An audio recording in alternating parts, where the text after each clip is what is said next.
I am the oldest sibling in my family, and I have a younger sister named Kiki. Being the older one, I am the one who has financially supported my family for years after my dad's passing. For context, 4 years ago, Dad passed away in a hit-and-run accident. When the ambulance finally arrived, it was already too late for him, and he was declared dead at the scene. To make things worse, the person responsible for killing him was never caught, leaving us all with both a profound sense of grief and a frustration that justice was never served. Since Dad was the only earning member of the family at the time, after his loss, we struggled to keep things afloat. At the time of Dad's death, I was just on the cusp of graduating from college, so I quickly started looking for jobs. Thankfully, I was able to secure a stable job right after graduation. My mom, having never worked outside the home before, struggled immensely to find a job, especially while grieving, so I assured her that I would take care of things. Although I was dealing with my own grief, I knew I had to quickly shift my focus to supporting my family. So, this is how all the responsibilities of the house fell on my shoulder from a very young age. At first, my salary was more than enough to support myself, my mom, and my sister. But as their expenses grew over time, I began to realize that covering household costs, supporting Kiki, and helping my mom would take more than just a regular 9-to-5 job. So, I've even worked overtime at my workplace, as well taken up additional part-time jobs, just to earn a bit more to ease our family's financial strain. There is not a single day that I have rested properly or taken a leave from work, as I cannot afford to do that. As a result, there have been days when I've felt utterly exhausted, but the thought of my family depending on me keeps me going. It's been challenging, and at times I wonder how long I can keep up this pace. But knowing that I'm providing for my family in the absence of my father became both a motivation and a duty over time. However, my youngest sister is my complete opposite, and does nothing to contribute around the house. Kiki is a spiritual teacher, a career that, while meaningful in its own way, doesn't bring any substantial income or financial relief for our family. I want to make it clear that I respect her passion and her commitment to what she does, but the reality is that her work isn't enough to contribute to our financial needs. She doesn't have many clients, and the ones she does have pay her very little. I have tried to talk to her about it to change her career path, but she claims that being a spiritual teacher is her calling. Meanwhile, she continues to demand me for any money that she needs. This difference in perspectives and responsibilities has led to frequent arguments between us. I didn't mind helping out my sister when she was young, but now that she is older and an adult, I needed her to step up and at least use whatever money I was giving her for a better purpose. For example, Kiki insists on buying only high-end organic foods, choosing to shop exclusively at an expensive organic store where prices are nearly double what they would be at a regular grocery store. And while I believe in healthy living, I don't think it's reasonable for her to make these choices at my expense, especially when she could choose more affordable options that wouldn't hurt my wallet as much. In addition to this, Kiki is also adamant about going for regular beauty treatments, getting manicures almost every other week, for instance. She'll even demand that I send her $300 for these services or more, sometimes including hair treatments as well. Whenever I try to put my foot down and say I can't keep funding her lifestyle, Kiki argues that as her older sister, I should help her out as much as I can instead of trying to control her. If I continue to not give her any money, she would then take her anger out on Mom. She will yell and complain to Mom about me, and sometimes even steal whatever money I give Mom from her purse. This then puts Mom in a difficult position, often leaving her without enough funds to buy whatever she requires. Mom then has to come to me to ask for more money. Ultimately, everyone's burden falls on my shoulder. Our mom, who sees the situation from both sides, has tried to talk to Kiki on numerous occasions. She has gently suggested to Kiki to find a steady job or at least make some effort to contribute financially, even part-time if she wants to continue her spiritual practice. But despite these conversations, Kiki hasn't shown any willingness to change or adjust her approach. Her insistence on living a lifestyle that doesn't align with our family's reality has only made the strain in our family more pronounced, leaving me carrying this burden largely on my own. Now, coming to the recent incident and why I am on Reddit today, Kiki had been dating this guy who, from what I could tell, was never the most reliable or trustworthy person. He basically liked stringing my sister along, but never really publicly accepted her as his girlfriend.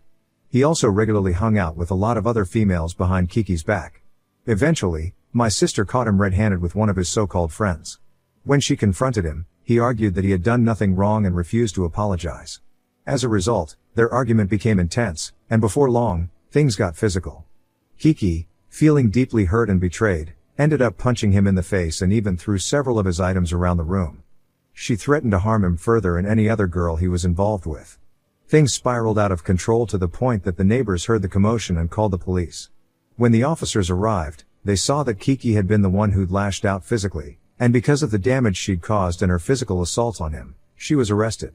Luckily, the guy agreed to not press any charges, and since this was her first offense, the officers agreed to let her go with warning. I thought that going through something so dramatic might at least lead her to reflect on her actions and maybe change for the better. However, rather than expressing any remorse or acknowledging the trouble she'd put everyone through, Kiki remained entirely unapologetic. In fact, she was adamant that she'd done the right thing. She openly declared that she had no regrets about how she'd handled the situation, seeing her actions as justified under the circumstances. Ever since her breakup, Kiki has done little but sulk around the house, using the breakup as an excuse to avoid any sort of responsibility. Rather than stepping up or trying to move forward, she has slipped deeper into a reckless lifestyle. Most days, she goes out with her friends to various pubs, coming back late at night completely drunk, and, more often than not, she brings strangers home with her. I've tried speaking with her, hoping that a conversation might help her see the harm she's doing to herself and the chaos she's bringing into our lives. But she simply doesn't listen, brushing off my concerns as if I'm the one overreacting. This week, my mom pulled me aside to talk about Kiki. My sister was out at the time, so Mom and I could talk freely about her. Mom started to tell me how she was starting to get genuinely concerned about Kiki, sharing that she'd recently discovered Kiki has been using drugs. This was a surprise since I thought my sister only ever got drunk or smoked weed, because knowing that she had now started to use drugs was scary. It also made sense why my sister had been asking me for more and more money every week. Mom continued to express that Kiki's self-destructive behavior might spiral even further out of control and felt that we needed to step up and intervene before things got any worse for her. I agreed and suggested that maybe it was time to get Kiki some professional help. Perhaps we could look into rehab, a counselor, or even therapy, someone who might be able to reach her in ways we clearly haven't been able to. After all, no amount of talking seems to be making any difference, and every attempt we've made to reach her so far has ended up in arguments or dismissive responses. However, my mom argued that she didn't want her daughter's care to be left up to the hands of a stranger. She felt strongly that, as her family, it was our responsibility to support Kiki in whatever way we could. She then surprised me by mentioning that after she found out about my sister's drug use, she had been researching on her own and had found just the perfect, luxury wellness retreat where she thought she could take Kiki for a week. This retreat allowed each participant to bring a companion, and Mom felt it would give her an opportunity to spend quality time with Kiki in a therapeutic setting. I was taken aback by the idea, not just because it seemed unnecessary, but also because I couldn't fathom how we could afford it. With my income, after covering all our bills and family expenses, there's rarely any extra left over, and going to a luxury retreat was out of the question. We couldn't even splurge on a meal at a modest restaurant, so the thought of paying for a week at a high-end wellness retreat seemed wildly unrealistic. When I questioned how we could possibly fund this, Mom gently reminded me that she knew I'd been saving up to buy a used car for months. She then suggested that perhaps I could use that money instead to send her and Kiki to the retreat. I felt a mix of shock and frustration. I'd been diligently setting aside money for this car because it was essential for my daily routine. My commute currently stretches to nearly 3 hours each way, and having a car would drastically reduce that. Buying a car was something I needed to help manage my time better and reduce the exhaustion that comes with my long commute. Besides, this wasn't just about me. Having a car would benefit all of us, allowing us to cut down on the costs and inconveniences of public transport, Uber, and other options we rely on. I explained this to my mom, pointing out that this car was an investment in our future stability and would ultimately help our family as well. So, I told her that I wasn't going to give up my hard-earned savings for my sister. But Mom was adamant, saying that Kiki needed this experience more than I needed the car and that we couldn't stand by and do nothing for her. She expressed her deep fear of losing another loved one, especially after Dad's passing, and was convinced that a retreat could be transformative for Kiki. I pointed out to my mom that a more reasonable alternative would be to find a counselor or therapist locally, one who could work with Kiki regularly to address her emotional and mental health. That way, we wouldn't have to spend such a significant amount on a retreat where Kiki might end up simply relaxing rather than tackling the issues she needs to address. I assured Mom that I would research options and find a reputable counselor for Kiki by the end of the week. I suggested to Mom that all she needed to do was have a heart-to-heart conversation with Kiki and just encourage my sister to give counseling a try, as Kiki often disregards my suggestions. My mom didn't argue much with me after that, so I thought she had finally come around to see my point of view. So, you can imagine my utter shock and anger when I came home last night, exhausted from work, only to find the house eerily empty. Usually, when I walk in, Mom is either watching TV or reading one of her books. I called out for both Kiki and Mom, hoping they'd pop up from somewhere, but the house was empty. No response, no sign of anyone. I thought maybe they were out buying groceries or something. I walked into the kitchen and noticed a note taped to the refrigerator, written in my mom's familiar handwriting. I pulled it off the fridge and read the message from her. Sorry we couldn't wait for you. Kiki and I are on our way to the luxury retreat. I know you'll be upset, but honestly, money can always be earned back, but your sister's mental health comes first. We'll see you in a week. I stood there, staring at the note, unable to fully process what I was reading. Overwhelmed with anxiety and disbelief, I ran to my computer and logged into my bank account. Mom had access to my bank account, and as I looked at my balance, a feeling of shock washed over me. Mom had withdrawn all the savings I had. Every dollar I had carefully put aside for months was completely drained. The fact that my own mother could do something so vile to me, left me feeling both betrayed and helpless. I couldn't hold back the tears. I just sat there, staring at the screen, sobbing in disbelief and frustration. How could she take the money I had worked so hard to save, money that was supposed to help me make my life easier, and use it to fund a luxury retreat with my ungrateful sister? All I could see was that simple note on the fridge, saying, money can always be earned back. How could she say that, though, when I was the only one actually earning anything around the house? Mom didn't work, Kiki didn't contribute, I was the one sacrificing my time, my energy, and my future, all to keep us afloat. And now, after everything, they'd taken my hard-earned money for a getaway I never agreed to, leaving me to bear the full weight of responsibility. Since then, I've left Mom several angry voicemails, trying to make her understand just how deeply she hurt me. But she hasn't answered a single call, choosing instead to ignore my attempts to reach her. She knows I'm upset and yet has decided to avoid confronting the situation. As for Kiki, the only response I've gotten from her was a single, infuriating text, a wink emoji. A wink. No apology, no explanation, just a smug little emoji, as if to say she couldn't care less about the pain I feel. This whole situation has left me feeling betrayed, unsupported, and utterly alone in a family I've done nothing but sacrifice for. I am so angry. Reddit. Ida for being pissed at my mom and sister for doing this to me? Am I overreacting? Update 1. Thank you to everyone for your comments. It has really made me think. I completely agree, my mom and sister have been taking advantage of my willingness to step up.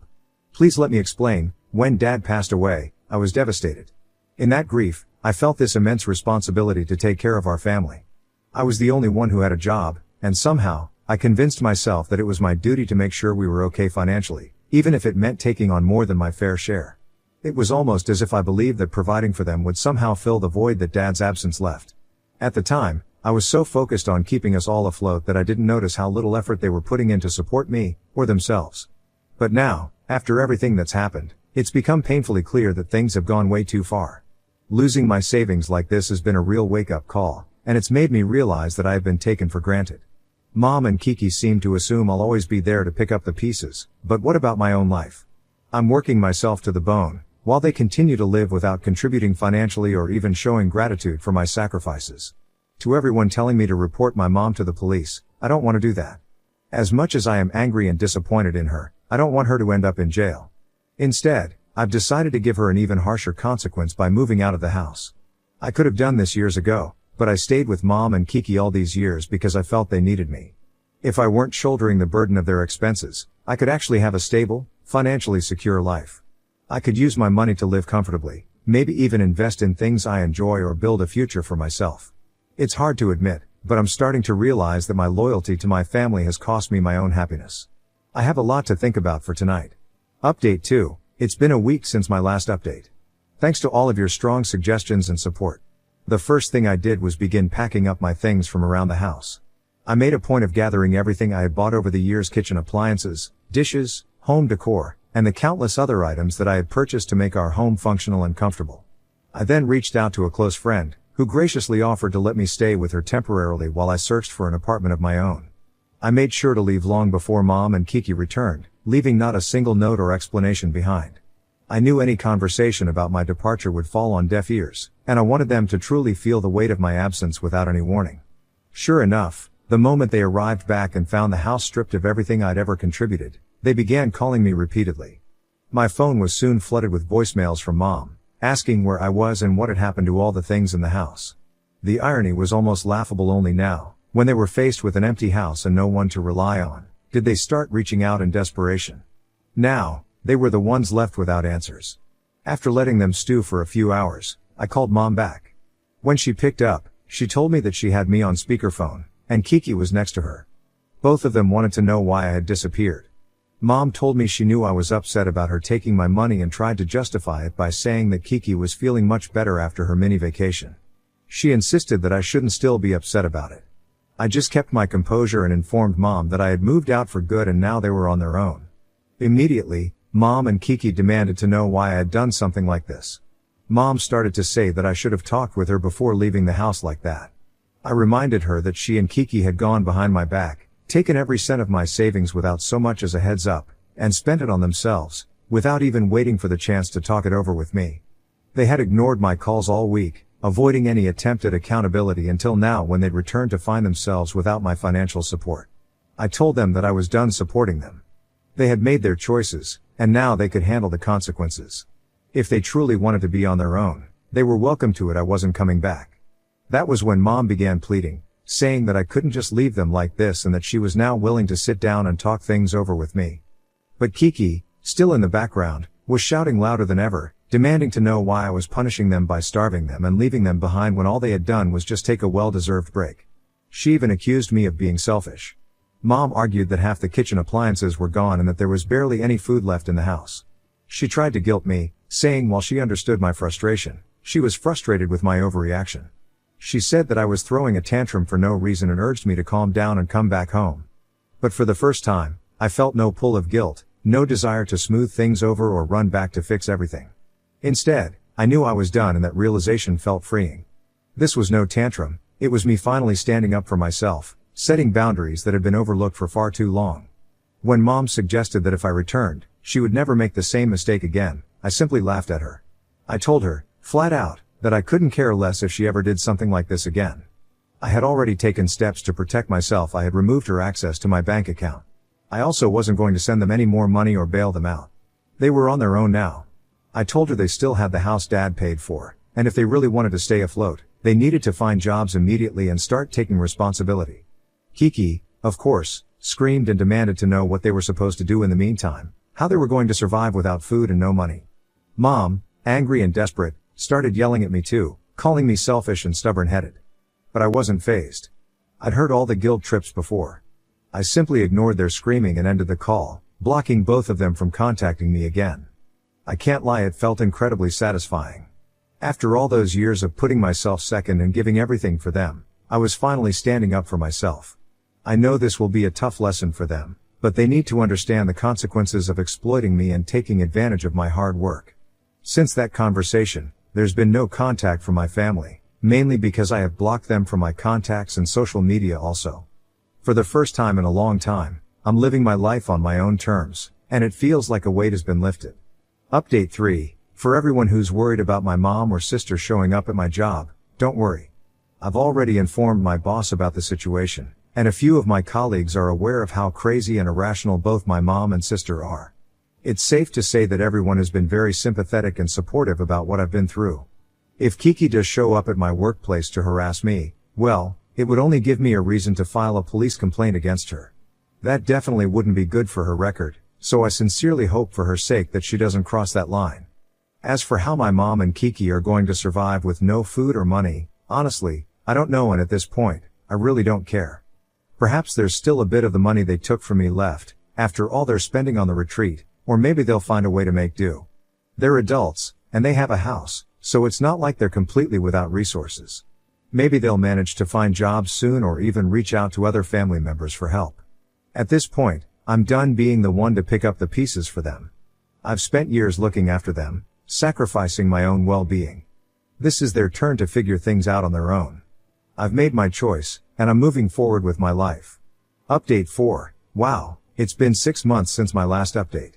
I continue to receive DMs from people asking how I'm doing, so I'm finally here on Reddit to give an update. My life has been going great lately. I've finally moved into my own place after saving money for months while living with my friend. It's not a big space, but it's mine, and that's all that matters right now. Now that I have a space of my own, I have started to save for a car, just like I'd always dreamed about. As for any updates regarding my mom and Kiki, they did try to reach out to me a few months ago. They showed up at my office one late evening. I'll admit, seeing them there shook me a little. My mom looked absolutely exhausted, her eyes were sunken, and she looked like she hadn't slept in days. It was clear she had been going through a lot. She ran straight into my arms and started crying, pleading with me to come back home with them. I wanted to feel sympathy for her, but I stayed firm. I told her no, and I couldn't go back to that environment. Hearing this, my mom continued to cry, like she couldn't even fathom what I was saying. Kiki, of course, immediately started blaming me for abandoning them and told me how difficult their life has been, as if all of this was somehow my fault. She insisted that I needed to stop playing around and come back home since they had already learned their lesson. Kiki even claimed she was now ready to find a job and earn proper money just like I had wanted her to do. Mom then tried to pull the emotional card, saying Dad would be disappointed in me for abandoning them and that he would have wanted us to stick together. I replied calmly, but firmly, that I believed Dad would actually be proud of me for cutting my losses and walking away. I wasn't going to let them drag me down anymore. I told them how much better my life had become without them, without constantly being asked for money or to rescue them from their own choices. I continued to tell them it was wrong for them to just show up outside my office like this, without any respect for my boundaries. I had explicitly cut them off, so this was not okay. They couldn't force me to go back home with them when I didn't want to.